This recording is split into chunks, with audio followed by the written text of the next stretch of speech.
ارأیت من اتخذ الہہ ہواہ، اے نبی آپ بتائیے کیا وہ شخص جس نے اپنی خواہشات کو اپنا خدا معبود بنا لیا ہو، اپنا معبود اپنی خواہشات کو بنا لیا ہو، افانت تکون علیہ وکیلا، تو کیا آپ اس پر نگہبان ہو سکتے ہیں؟ یہ نبی کو تسلی ہے کہ ان کے بیہودہ اعتراضات سے آپ پرواہ نہ کیجیے، اس لیے کہ ان کے خدا اصل میں یہ بھگوان یا پتھروں کے بت نہیں ہیں جن کے خلاف آپ بول رہے ہیں نا، ان کا اصل خدا ان کی خواہشات ہے، کہ معبود اسے کہتے ہیں جس کے اپنے آپ کو جس کے مکمل حوالے کر دیا جائے۔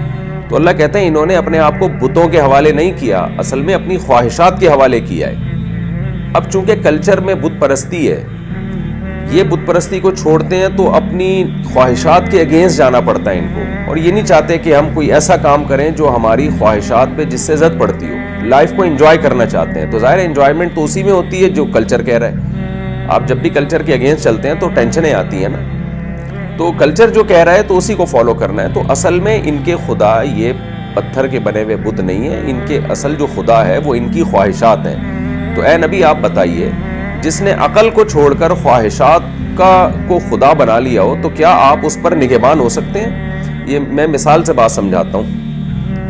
ایک شخص نے اپنا بچہ آپ کے حوالے کیا اور کہا کہ آپ اس کے نگران ہیں، یہ گمراہ نہیں ہونا چاہیے اور اس سے کوئی نقصان نہیں ہونا چاہیے، کوئی ایسا یعنی کوئی بھی اس کو نقصان نہیں ہونا چاہیے۔ اب وہ بچہ آپ کی بھی ایک بات نہیں مانتا، وہ چوریاں کر رہا ہے، وہ چرس پی رہا ہے، وہ غلط حرکتوں میں مبتلا ہے، تو آپ کو اندازہ ہو گیا بھائی یہ تو کسی اچھے خاندان کا ہے ہی نہیں، یہ تو میں نے ایک بڑی ٹینشن پال لی ہے۔ تو بچے کا ابا کچھ دنوں کے بعد آتا ہے اور پتہ چلا بچہ تو تھانے میں ہے۔ تو بچے کا ابا آپ سے پوچھتا ہے کہ یہ میں نے آپ کو اس بچے کا نگران بنایا تھا کہ اسے کچھ ہونا نہیں چاہیے، تو مجھے تو پتہ چلا کہ یہ تو تھانے میں ہے۔ تو آپ اسے کیا کہیں گے؟ بھائی ایسے شخص کا کوئی نگران بن سکتا ہے جو چرس بھی پیتا ہو، جو ہیروئن بھی پیتا ہو، جو لوگوں کو نقصان بھی پہنچاتا ہو؟ تو کچھ تو صلاحیت ہو نا، تو میں اس کی ذمہ داری قبول کروں۔ تو یہاں بھی قرآن نبی صلی اللہ علیہ وسلم کو یہ تسلی دے رہا ہے کہ آپ کے ذمے چونکہ تبلیغ ہے، تو آپ ڈرتے ہیں کہ ایسا نہ ہو کہ یہ جہنم میں جائیں تو قیامت میں مجھ سے سوال ہو کہ اے محمد آپ نے تبلیغ کا حق ادا نہیں کیا صلی اللہ علیہ وسلم۔ تو اس لیے اللہ آپ کو تسلی دے رہا ہے کہ یہ جو ایمان نہیں لے کر آ رہے تو آپ ٹینشن نہ لیں، کہ جس نے اپنی خواہشات کو خدا بنا لیا ہو آپ اس کے نگران کیسے ہو سکتے ہیں؟ تو آپ مبلغ ہیں، آپ وکیل نہیں ہیں، آپ ذمہ دار نہیں ہیں، آپ مبلغ ہیں، آپ ٹینشن نہ لیں، آپ پریشان نہ ہوں۔ یہ نبی کو نا بار بار، کیونکہ اللہ کی عظمت اور خوف بہت تھا سید الانبیاء صلی اللہ علیہ وسلم کے دل میں، اتنا خوف تھا کہ بادل دیکھ کے آپ ڈر جاتے تھے کہیں عذاب تو نہیں آ رہا۔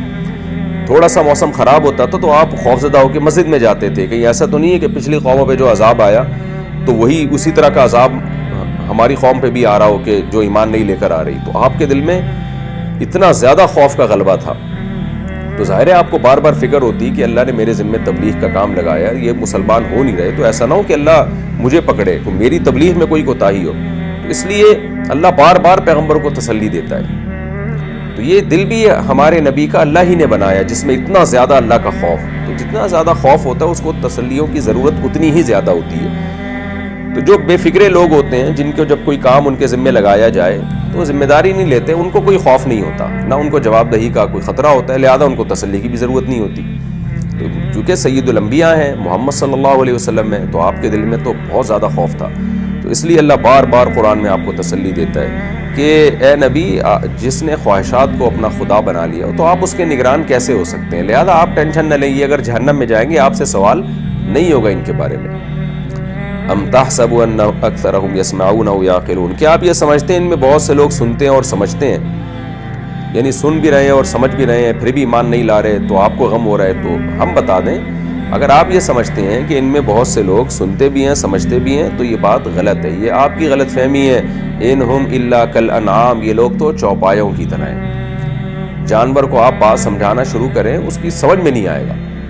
بل ہم اضل سبیلا، بلکہ یہ جانوروں سے بھی زیادہ گمراہ ہیں۔ جیسے جانور کو سیدھا راستہ پتہ نہیں چل سکتا، یہاں بھی دیکھیں جانور تو گمراہ نہیں ہوتا نا، اس میں تو ہدایت کی صلاحیت ہی نہیں ہے، لیکن فرض کر لیا گیا ہے کہ جانور بھی گمراہ ہوتا ہے۔ اس لحاظ سے فرض کیا گیا کہ آپ جانور کو اگر یہ بتاؤ یہ اچھا ہے یہ برا ہے تو اس کی سمجھ میں نہیں آئے گا، تو اس لحاظ سے جانور کو گمراہ کہا گیا ہے۔ تو اللہ کہتے ہیں یہ جانور سے زیادہ گمراہ ہے، کیوں؟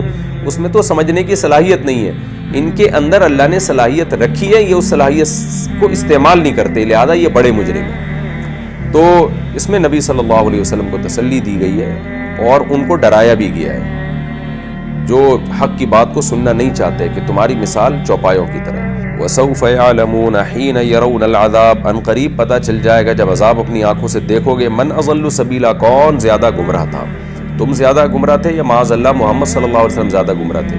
اس کا مقصد یہ نہیں ہوتا کہ سامنے والا بھی گمراہ ہے اور آپ اس سے بڑے گمراہ ہیں، بلکہ ان کے زعم کے مطابق یہ بات کی جاتی ہے. تو اللہ فرماتے ہیں ان قریب پتہ چل جائے گا کہ زیادہ گمراہ کون ہے. اور آگے بھی اسی طرح کی آیت ہے کہ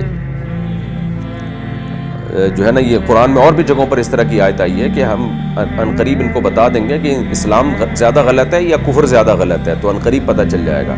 تو مقصد یہ نہیں ہوتا کہ قرآن مان رہا ہے کہ اسلام غلط ہے، مقصد یہ ہوتا ہے ان کی زبان میں ان کو سمجھانا.